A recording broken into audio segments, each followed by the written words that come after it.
3 minutes past 4 on a Tuesday afternoon. It's a beautiful day, 23.5 degrees outside. We're live from Studio Lumo SA here at number 1 King William Street in the city. All thanks to energy from an Australian-owned company, and that's Lumo SA. Just a reminder, after 4:30, Jason Horne-Francis, the young gun, will be joining us. Looking forward to having a chat to him. He's going to have a huge season, I think, No Rooch. doubt. Fair call? Yes, he's going to get better and better every How are you going to year, fit them Kim. all in the midfield? That's why you have rotations, Kim. Is it? Right. Yes. Who will spend more time up forward? Good question. I don't think it'll be Zach Butters. I think it'll be No, it more won't be Jason Zach. Horne-Francis and Connor Rosie. We'll get to that a little bit okay. later anyway.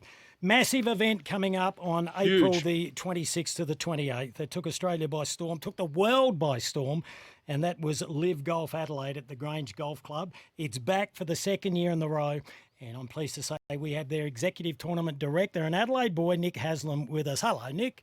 Hey, Kim. How you going? Good. Thank you for coming in here live into the studio. Tell us how you got involved with LIV Golf. Well, I'd been looking at I've been working in sport for a while. Had an inquiry from someone just via LinkedIn, and the conversation went from there. And for me to be working in sport around the country, but have an opportunity to come home and work on this event's just been awesome. A lot of fun. How much did you know about LIV Golf before you accepted the gig? Oh, I sort of love all my sport, Kim, and I obviously had seen it had just started in 2022. There was the event in London, and I'd seen the player signings, and I saw that Cam Smith had gone there, so I'd known enough that it was a thing, and I'd heard rumours, like a lot of golfers, that Adelaide and the Grange was in the mix. Yep. And then, funnily enough, the tickets went on sale before I started working with them, and I bought a 3-day pass last year. And then a few days later, I was talking to them. So yeah, that was the process. But gee, it's been amazing. So Nick, this all unfolded last year as the event that changed golf, and then at the same time, we learned behind the scenes in Venice there is LIV and the traditional golf people trying to work out how to get peace in our time. Where were you at that time, and what were you aware of or not aware of? What was going to happen? Look, my focus has always been LIV Golf Adelaide, and I work for the event management company which runs LIV Golf Adelaide, and that's always been my focus. I was actually over in London doing some work when I found out about the merger, which was a sort of a pretty memorable day. I wasn't part of those conversations, Rich. But was there any uncertainty that built into your mind, or what's going to happen here? There's probably always been a little bit of not knowing exactly what the future looks like, but I guess for me, I was just happy to be working on it. The best golfers in the world here in Adelaide had an amazing golf course, and that's been my focus. And there's always an element of who knows what's around the corner. But and that certainly took us by surprise. But from everything that I've been hearing, it's all about head down, bum up. It's another 3 years here in Adelaide. 3. It's a great event, and that's our focus, and that's what we can So how do you make it control. better? Well, we're increasing capacity by roughly 50%, which is huge. What will that make it? We've sold hard to say exactly, but it'll be sort of around the 30,000 mark. We've gone from having a sold out event last year, hospitality sold out, or it was exhausted in the first couple of weeks. But there's plenty of grounds passes available off the back of an increase in capacity. It's school holidays, so there'll be a great opportunity to bring the kids on the Friday. Kids under 12 are free.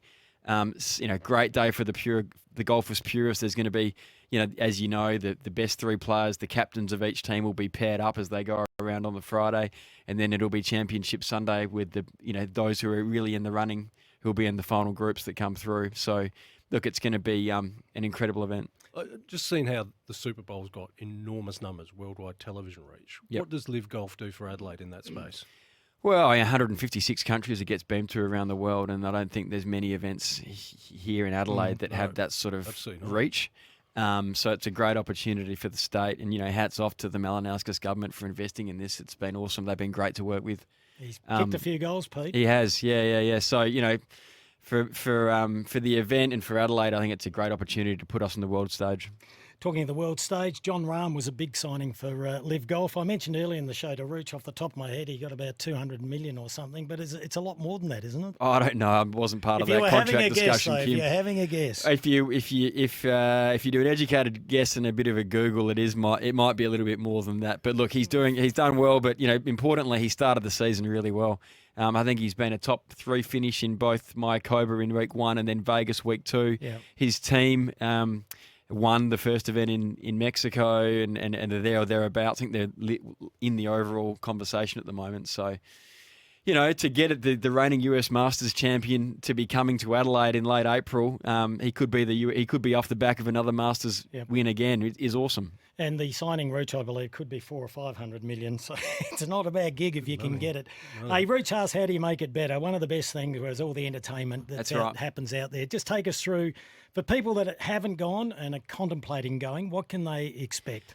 Well, for the golfing enthusiast, you've got the best golfers in the world, and that's what set the tickets alight initially. Yep. But for everyone, it attracts a larger demographic. It's not just about that golfing enthusiast. It's about for women, children, people of all ages that might like golf or just might like a great entertaining product. It goes for 4 hours, so there's a shotgun start. They all start at the same time. There's a fan village, which we're doubling in size in 2024, which is incredible. My kids were there all day on the Friday, doing putting competitions, sand pit.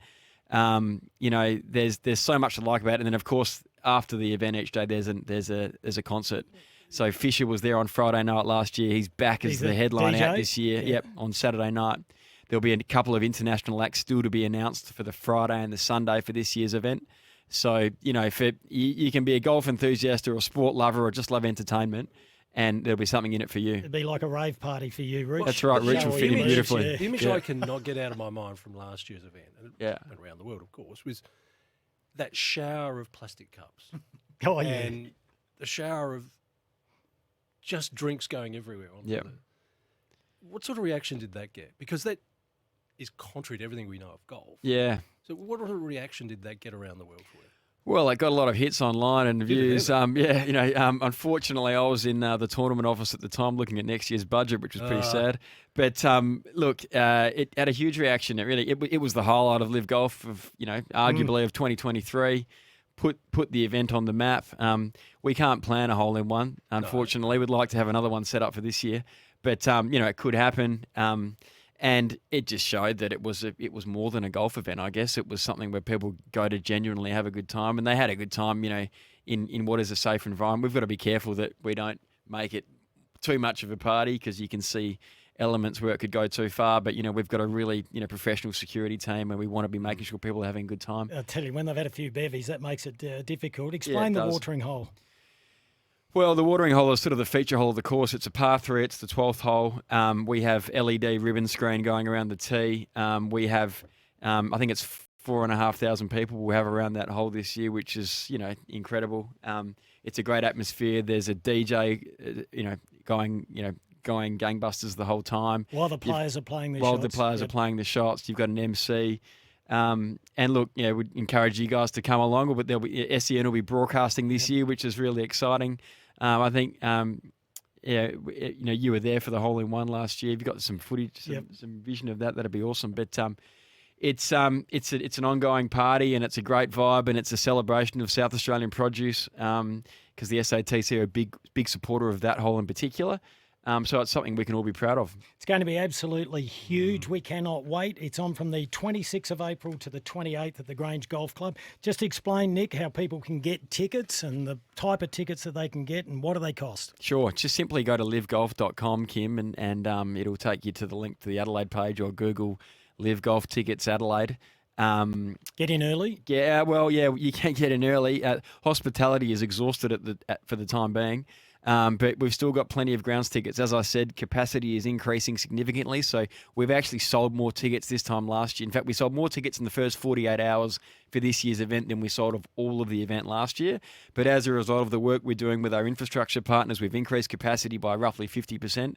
So there are more tickets available. As I said, it's a great day out, and we'd encourage you to get online and come along. Yeah, is there appetite to have a second one in Australia in a year? Look, certainly it shows that the Australian public are keen to have more golf and they love it. The question is, there's an existing agreement with the South Australian government to be here for another 3 years. So you'll have to wait and see. But my focus is on this event, and I've been loving working on it. I think Queensland put their hand up, didn't they? Sydney Nearly had, every other Melbourne state. has. Yeah, everyone has. Yeah. We got it for 3 years. That is great news. Hey, Nick, if it's all right, we'll get you back in before the big event.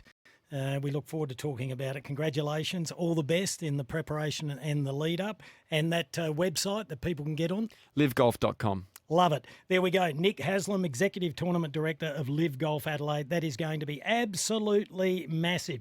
We need to jump into another break. We're here thanks to our good friends at Hyundai and Lumo Energy.